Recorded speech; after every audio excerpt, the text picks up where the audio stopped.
Buenas tardes a todos, muchísimas gracias Lola, don Jesús, don Manuel, don Jesús, mucho Jesús, y vamos a hablar de Jesús, porque Jesús es el exponente máximo de la cruz y es el que nos ha enseñado a cómo tenemos que abrazarla, cómo tenemos que aceptarla y cómo tenemos que caminar con ella, sea la que Dios nos pide.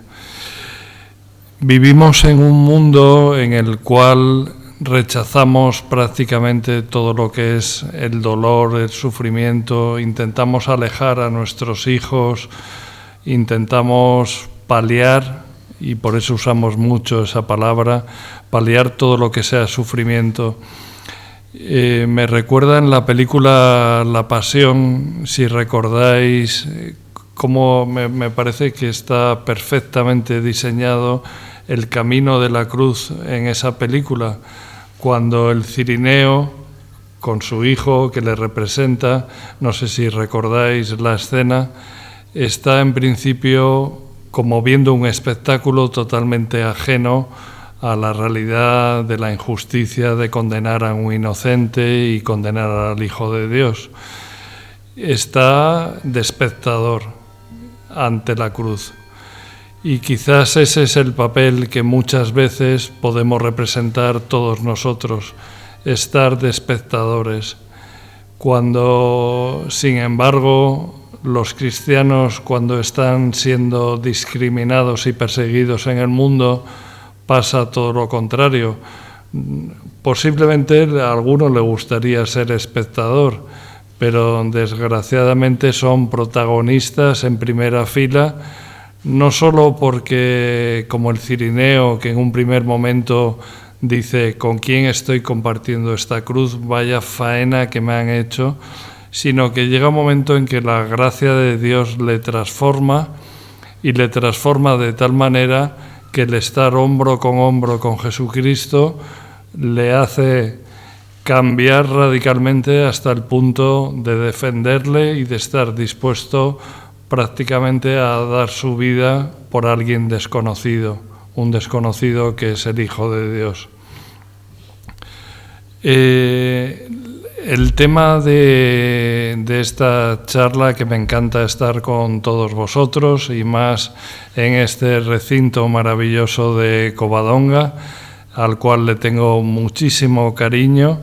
Yo aquí he hecho durante algunos años con mi familia en los pueblos de alrededor, hemos hecho misiones familiares yendo de casa en casa, y Covadonga era nuestro lugar de recargar las baterías, de encomendarnos a la Virgen, por lo tanto le tengo muchísimo cariño. El título de la charla es La realidad de la persecución a los cristianos en el mundo, pero desde el principio os lo digo, no me gustaría para nada que nos quedásemos solo con el dolor, con la tristeza, con lo terrible que es, que os lo tengo que contar, porque aunque lo conozcáis, quizás no sepáis con todo detalle la realidad tal y como es hoy en día. Pero me quiero quedar con la esperanza que nos dan los cristianos cuando están perseguidos y con todo lo que nos enseñan, esa valentía de la que hablaba don Manuel, esa valentía, esa fuerza, que es un ejemplo fundamental. No tenemos que mirar a gente rara para imitar. A veces la vida de los santos nos queda un poco alejada, pero es que hoy en día existen mártires que están ofreciendo su vida, su sangre, sus miedos y absolutamente todo por seguir a Jesucristo, y es un modelo a seguir, creo que magnífico para todos nosotros. De acuerdo con el informe de Libertad Religiosa que Ayuda a la Iglesia Necesitada edita cada 2 años, recientemente el mes pasado lo hemos vuelto a editar. Es un informe donde se analiza la situación de la libertad religiosa en todo el mundo, no solo de cómo afecta a los cristianos, sino cómo afecta a todas las religiones.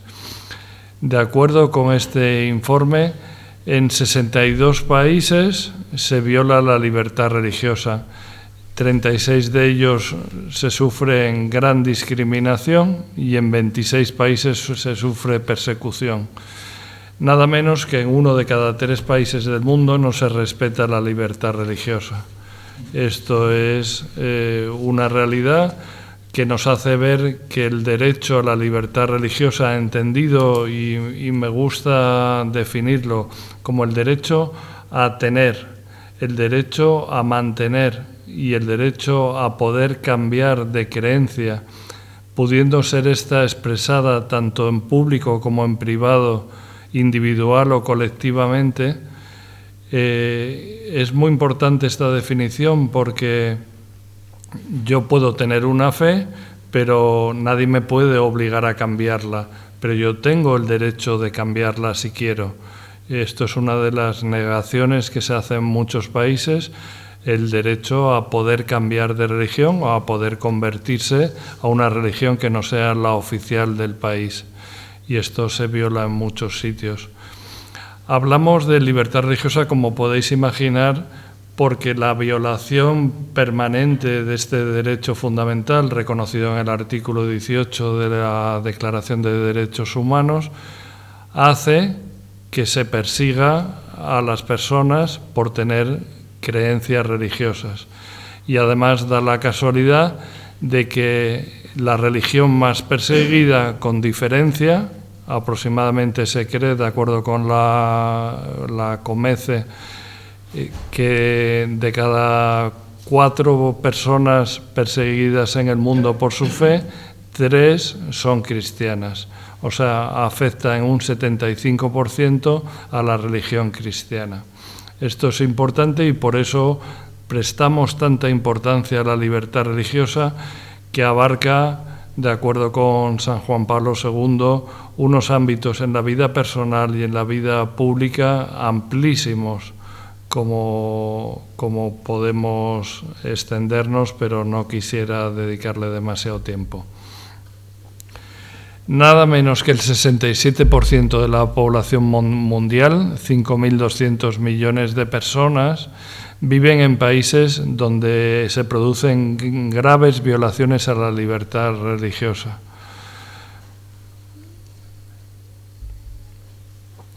¿Quién ataca la libertad religiosa? Pues nosotros destacamos 3 grandes orígenes. Uno, los gobiernos autoritarios, muchos de ellos comunistas.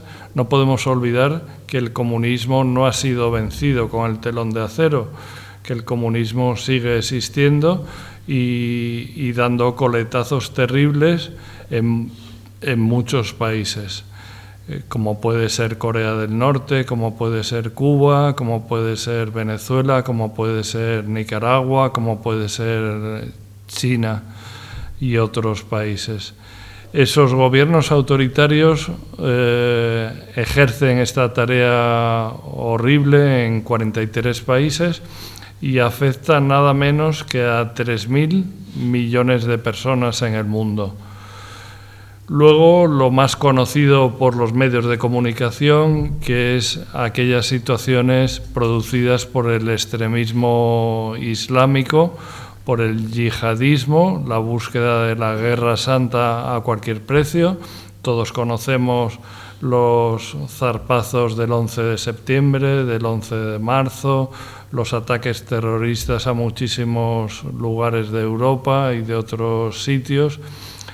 Pero ese yihadismo, como analizaremos después, ni mucho menos ha desaparecido, ni mucho menos ha dejado de seguir influyendo en Internet, en los medios de comunicación, con sus formas de captación de nuevas personas, no solo para que crean en el Corán y en Alá, sino para que de verdad ejerzan la violencia contra el infiel, que es el que no es musulmán.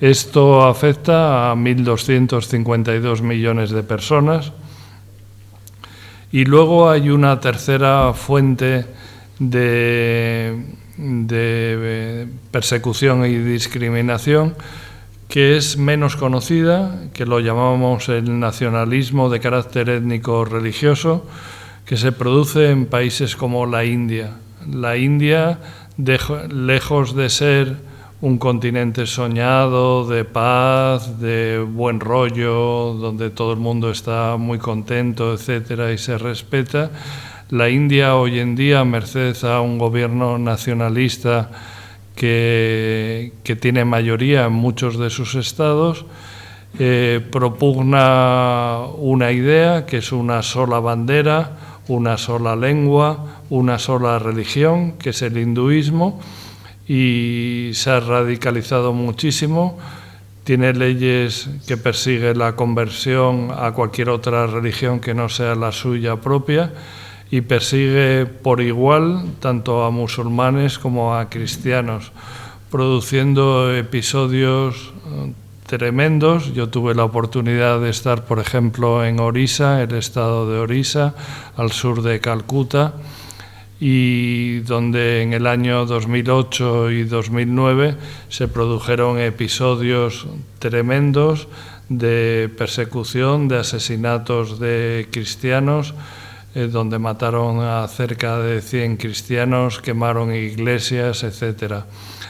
Esto se está repitiendo hoy en día en distintas zonas, especialmente ahora en el norte, y con resultados, la verdad es que horribles, y con una difícil solución porque es el partido mayoritario de la India. También pasa en países de mayoría budista como Sri Lanka y otros países de la zona asiática. Como os decía, nos afecta muchísimo porque a toda la religión cristiana, la más numerosa del mundo, con aproximadamente 2.400 millones de personas que somos cristianos de todas las denominaciones, católicos, ortodoxos, protestantes, el 27% de los cristianos del mundo vive en países donde la libertad religiosa es gravemente atacada. Por tanto, esta realidad nos afecta, y de qué manera, con cerca de 646 millones de personas, hermanos nuestros, que por el solo hecho de haber nacido y estar viviendo en ciertos países, no pueden ser, como decíamos al principio, espectadores de una película, no pueden ser espectadores de un Jesús que pasa con la cruz, sino que se ven forzados a cargar con la cruz, y lo hacen de una manera especial, lo hacen de una manera preciosa, al menos en lo que yo he podido conocer en los cerca de 20 viajes que he podido hacer a diferentes países complicados, difíciles, vamos a decir. ¿Cuáles son los focos geográficos de persecución y discriminación? Para que lo veáis en este mapa, en rojo mostramos los países que se consideran países perseguidores de alguna religión, y en naranja los países que discriminan. Esto cada vez está peor. Nicaragua este año, aunque aquí está puesto en naranja, evidentemente lo ponemos con un gran rojo. La situación de Nicaragua es una de las más lamentables que está existiendo.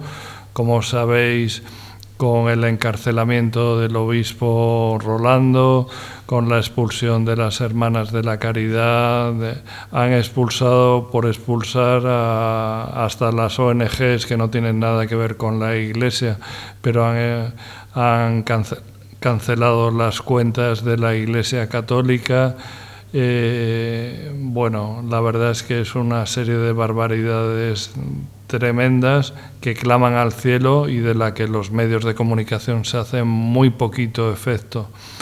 No podemos olvidar a Cuba y Venezuela, países donde las dificultades para los cristianos son muy manifiestas.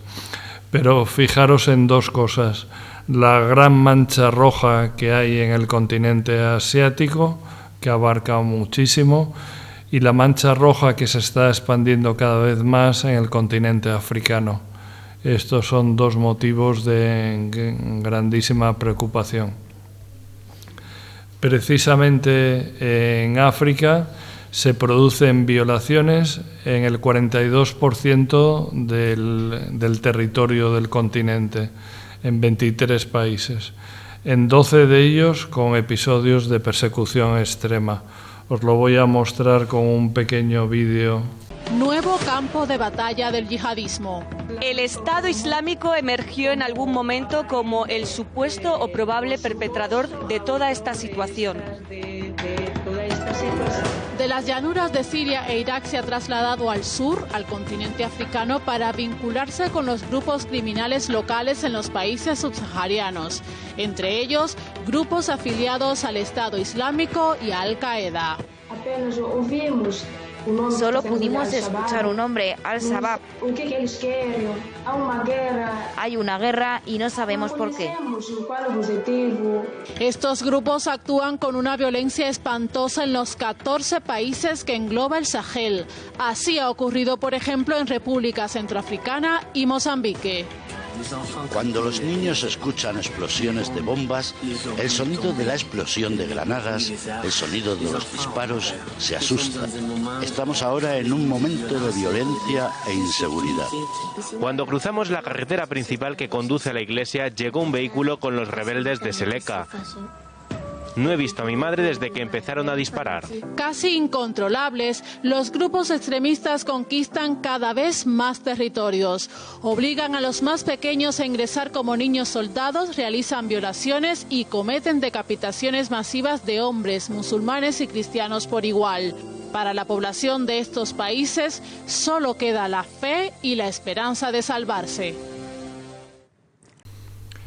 La situación de África es especialmente preocupante porque se mezclan muchísimos elementos frente a la situación de inestabilidad política de la mayor parte de los gobiernos, con dictaduras muy potentes, con luchas por el poder, con guerras civiles permanentes hoy en día en muchos de estos países. Países que, como sabéis, algunos de ellos, lejos de ser pobres, tienen una riqueza en materias primas impresionantes y, por tanto, están sujetos a todo tipo de explotaciones por intereses comerciales, donde está siendo el campo o el sitio preferido no solo por el yihadismo, que se está expandiendo desde una vez que la tensión ha disminuido, que no ha acabado ni muchísimo menos en el Oriente Medio, en Siria, en Irak y en Líbano, con unas situaciones aún de muchísima necesidad, pero de no tanta tensión política, porque el Daesh, el Estado Islámico, ha echado marcha atrás en esta zona. Ha entrado por Libia en África, ha pasado al Chad, al Níger, Nigeria, luego hablaremos de este país especialmente. Ha llegado a Mozambique, por supuesto a la República Centroafricana, como nos contaba el obispo español Monseñor Aguirre, a Camerún, al Congo, a muchísimos otros países, donde está expandiéndose de una manera impresionante y creando una mentalidad radical. No es simplemente que proclamen o que pongan mezquitas por doquier, sino es que está creando una mentalidad radical de intolerancia y de eliminar al que no piensa como yo, incluso a los propios musulmanes pacíficos. Entonces esto está siendo terrible en África. Por otra parte, territorio preferido para la inversión china y también para la inversión de Rusia. Es un territorio donde está siendo expoliado literalmente y, por supuesto, por multinacionales americanas o europeas.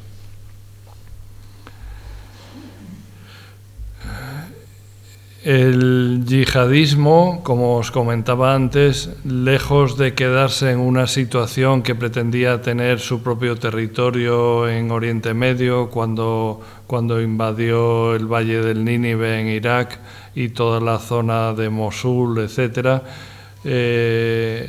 una vez que fracasó en aquella zona, lo que ha buscado es, como os comentaba, bajar hacia África, conquistar nuevos territorios, que le está resultando muy fácil, y expandirse por Asia y por distintas zonas del continente, sobre todo africano y asiático. Luego existe, como se comentaba aquí antes, otro tipo de persecución que el Papa Francisco ha llamado la persecución educada, la persecución donde se vulnera ante supuestos derechos a la libertad de expresión, se violenta la conciencia y los sentimientos más sagrados de religiones. Y a través de un laicismo sumamente agresivo se está produciendo un ataque donde, como decía don Jesús, el cristiano no tiene derecho a opinar en el foro público, donde el cristiano tiene que estar calladito, donde el cristiano, por el hecho de llevar una cruz, empieza a ser ya mirado como una especie de delincuente, y por el hecho de hablar de nuestros principios cristianos somos inmediatamente marginados, ridiculizados en nuestros centros de trabajo, por supuesto en el foro político. Si alguien se declara cristiano lo tiene ya perdido, y con lo cual todos los valores que encarna el humanismo cristiano de esa vieja Europa que Juan Pablo II nos ha recordado, don Jesús, decía que volviera a sus raíces, no solo no estamos volviendo a nuestras raíces, sino que estamos olvidándolo de forma total y radicalmente ante una amenaza tan tonta pero tan potente como es el ridículo. O sea, basta con que alguien nos ridiculice para que al momento nos echemos atrás y no seamos valientes. Esta persecución o discriminación que se está sufriendo en países occidentales tiene a veces expresiones violentas, como podemos pensar que ha sido un episodio excepcional lo que sucedió en Algeciras muy recientemente, pero es un episodio de persecución religiosa. Tenemos el caso que está mirando a ver si inician un proceso de beatificación del sacerdote francés que asesinaron hace unos años en el norte de Francia, brutalmente, mientras celebraba misa. Y hay países como la multitud de incendios que ha habido en iglesias de Francia o en iglesias de Chile bastante recientemente, que nos muestran que hay grupos interesados en realmente atacar la fe católica, atacar nuestros templos, profanar el Santísimo y ir más allá. Os voy a poner un vídeo significativo en este momento con el ejemplo de lo que ha pasado en Chile y sigue pasando porque siguen quemando iglesias. Me llaman por teléfono y me avisan que la iglesia está quemándose. En media hora ya las llamas cubrían la iglesia, me quedé estupefacta. Mucha gente celebrando, con banderas, ya cantando, esperando que la torre se cayera. Y había otro grupo de las caras que yo veía de algunos vecinos de la impotencia. Yo lloraba, yo decía, Dios mío, ¿qué está pasando?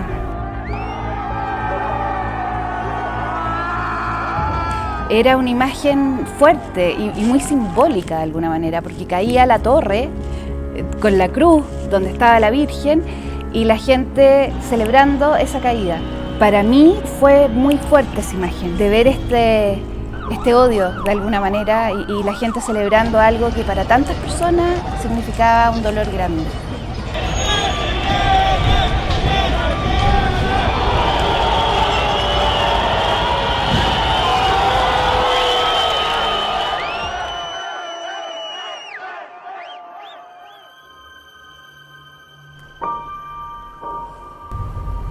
Como que hubo una guerra.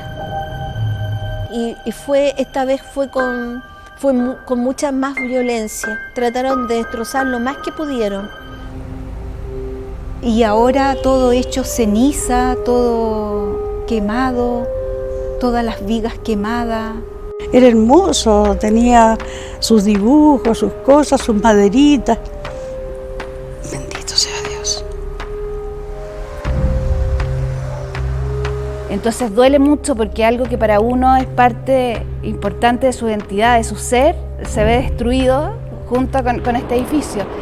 Y esto es de los pocos patrimonios que nos quedan. Es una iglesia de más de 150 años. Mi pensamiento es que esto no muera. Que esto no muera. Porque la verdad es que este es nuestro lugar de oración. Nosotros sabemos que la iglesia somos nosotros, pero es nuestro lugar de oración, donde nosotros nos juntamos, donde nosotros compartimos nuestra fe, donde se celebra nuestra misa.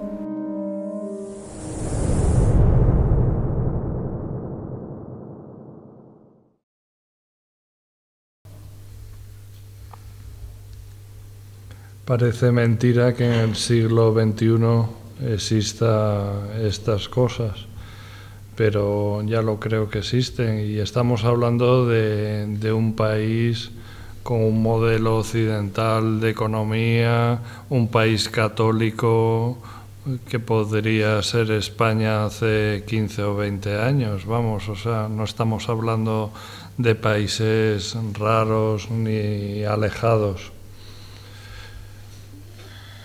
Como os decía al principio, os podría mostrar realidades tremendas donde yo con mis propios ojos he visto, como decía Lola, asistir a misa es simplemente jugarse la vida. Ir un domingo a misa, hay muchos países donde es literalmente jugarse la vida. En Irak es así. En Irak recuerdo precisamente en un encuentro de la CDP en Julián Romea, donde un obispo nos contó, ante un atentado tremendo que entraron varios terroristas ametrallando en mitad de misa a los que estaban allí, a un sacerdote que estaba confesando, al sacerdote que celebraba la misa y tal. Una superviviente, una madre de familia, contaba, le preguntaban, ¿pero usted no tiene miedo de volver a ir a misa el domingo? Y la respuesta es maravillosa. Qué mejor lugar para morir que morir en la iglesia.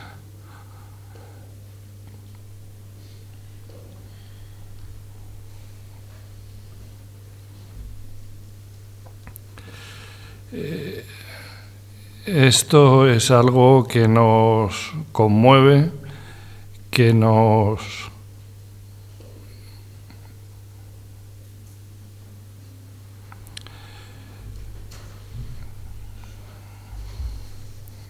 quizás no somos capaces de asimilar.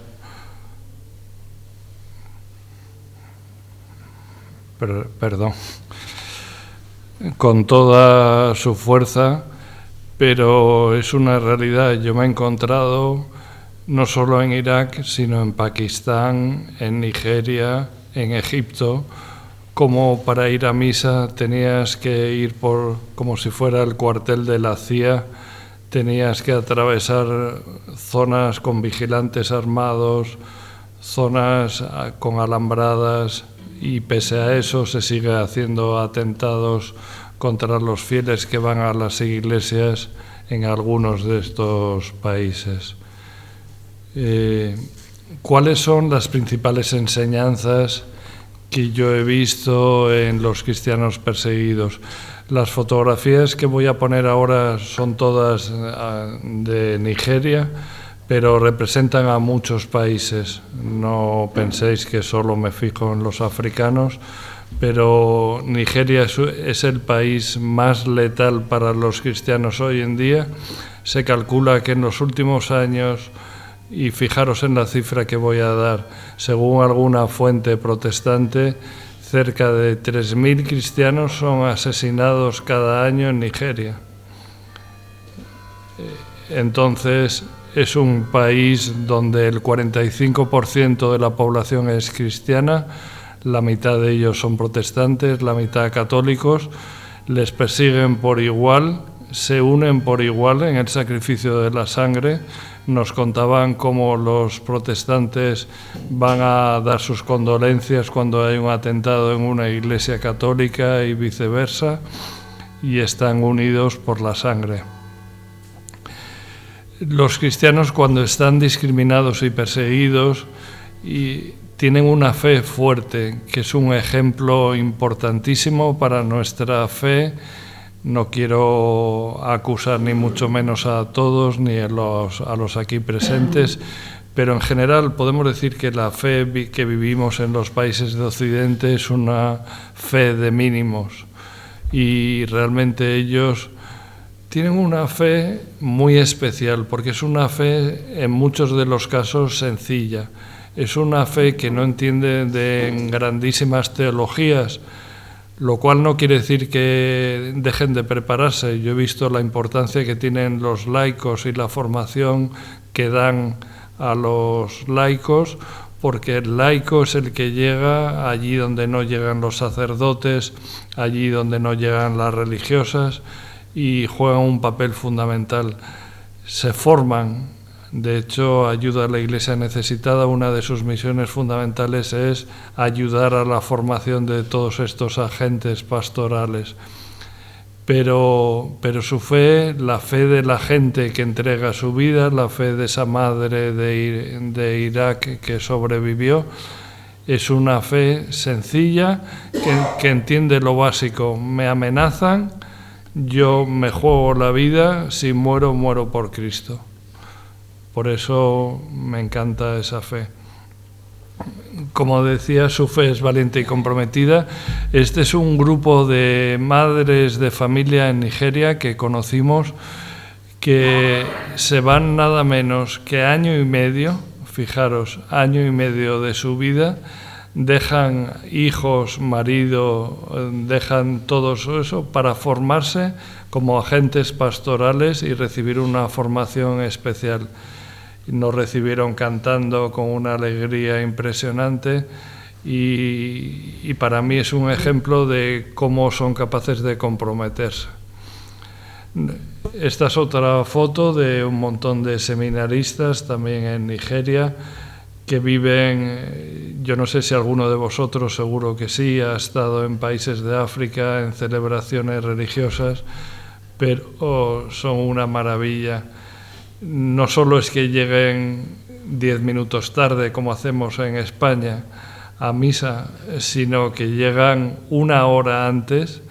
La misa de domingo es preciosa, es el momento, es la fiesta de toda la semana.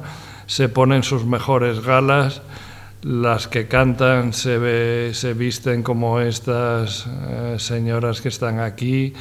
Cada uno tiene una misión, los niños tienen una misión, cantan, bailan, se entregan a la fiesta de la celebración de la misa, y realmente viven la comunidad de una manera que es un ejemplo para nosotros. Yo me acuerdo que allí donde vivo en Madrid, vino unos meses un sacerdote africano que estaba estudiando en Madrid y se extrañaba de la poca relación que teníamos los fieles en la parroquia, porque decía, en cuanto acaba la misa salís todos disparados. Entonces dijo, vamos a hacer una prueba. Hoy, cuando acabe la misa, os quedáis todos y os saludáis. Entonces, ¿qué hizo la gente? Nada más comulgar se empezó a ir. Lo mismo que en estos países, o sea, tienen tiempo para relacionarse con la comunidad. A mí me lo explicaban en Irak, que fue el primer viaje que hice, me contaban cómo la parroquia era el elemento de unión, donde los niños iban a jugar, los jóvenes iban a trabajar con el ordenador, los mayores a recibir catequesis, todos a celebrar la cena del Señor.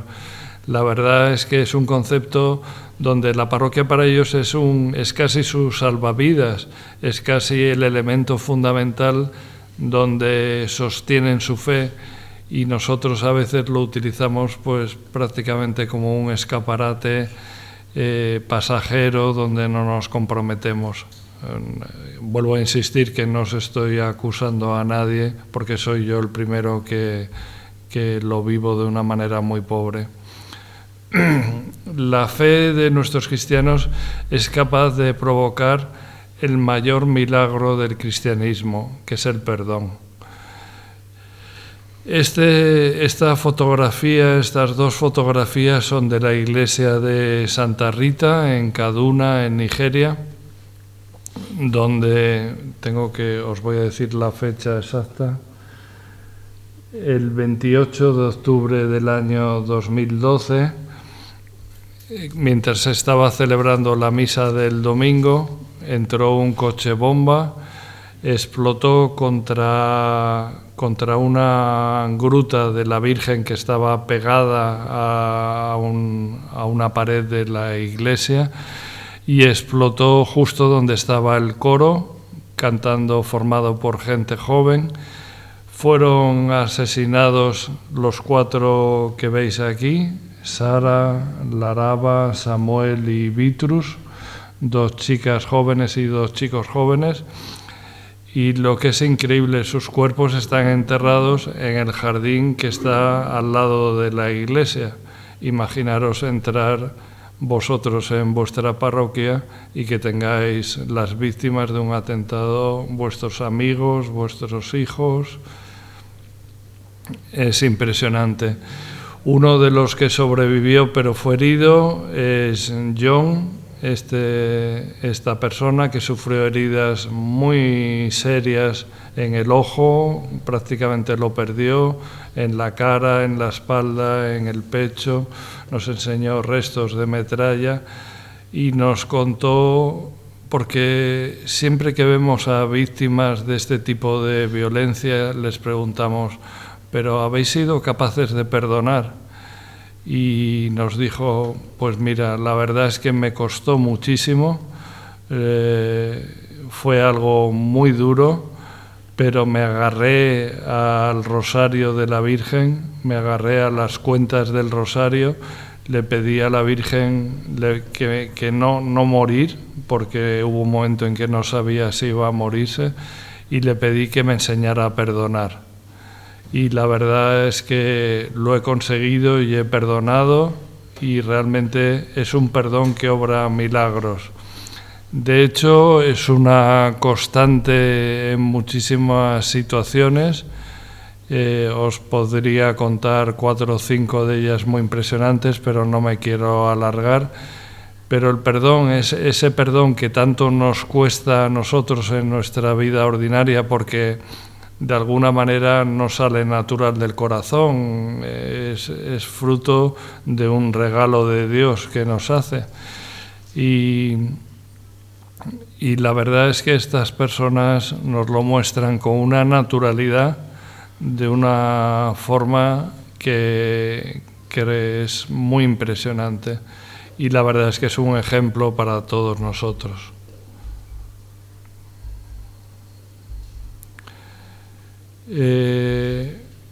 Yo sobre todo me quedo con un mensaje que os quería dar también.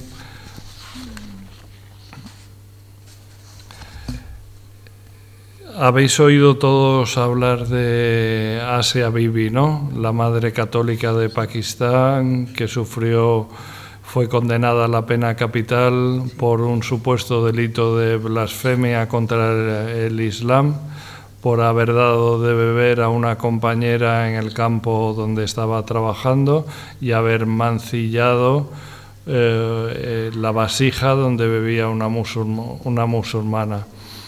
Pakistán significa el país de los puros. Entonces, un cristiano que habla con una musulmana, un cristiano que bebe de la misma vasija que una musulmana, mancha y hace impuro todo. Y fue acusada de blasfemia, condenada a muerte. Gracias a Dios fue liberada unos años después. Pero su muerte, o sea, la verdad es que a veces lo pensamos y es tan brutal. Cuando estaba a punto de ser condenada a la pena capital, nada menos que 1,5 millones de personas salieron a la calle en Pakistán, en varias ciudades. Pero salieron a la calle para pedir que la mataran, no para pedir que la liberaran.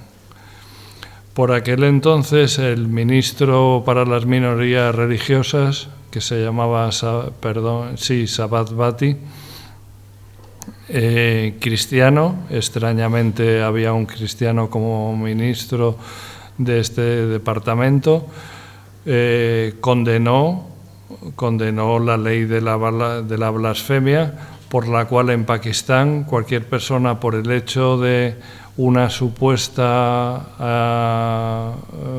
ofensa al Islam, a Mahoma, al Corán o a Alá, basta el testimonio de un musulmán para condenar a cualquier otra persona. Incluso se condenan entre los propios musulmanes, se acusan entre ellos a veces, pero normalmente utilizan estas leyes para acusar a cristianos. Cerca de 80, 90 de ellos son acusados cada año y muchos condenados a la pena de muerte, cuando no a prisión de por vida. Sabad Bhatti, ministro para las minorías religiosas, estaba amenazado. Pese a eso condenó lo que le estaba pasando a Asia Bibi, y con esto acabó. Dijo esta frase que me gustaría que fuera el final de mi intervención. Muchas veces los extremistas han intentado asesinarme o encarcelarme. A mi familia y a mí nos han amenazado, perseguido y aterrorizado, pero mi padre siempre me ha animado.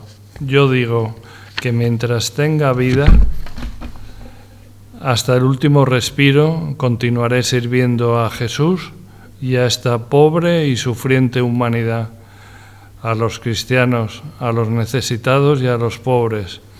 Este deseo es tan fuerte en mí que me consideraría un privilegiado si Jesús quisiese aceptar el sacrificio de mi vida. Quiero vivir por Cristo y por Él quiero morir.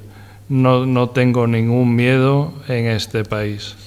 Pues a los pocos días de escribir esto fue asesinado en su coche, ametrallado. No tiene miedo de entregar su vida y en momentos quizás de falta de esperanza, de pesimismo, como quizás estamos viviendo todos nosotros, ya no solo por el resultado de las elecciones, que no lo minimizo, sino por el futuro de nuestros hijos, de nuestros nietos, lo que van a vivir, cómo está la situación en la vida. Creo que tenemos un motivo de profundísima alegría, de la alegría más profunda, de la paz más profunda y de la esperanza mayor que puede existir.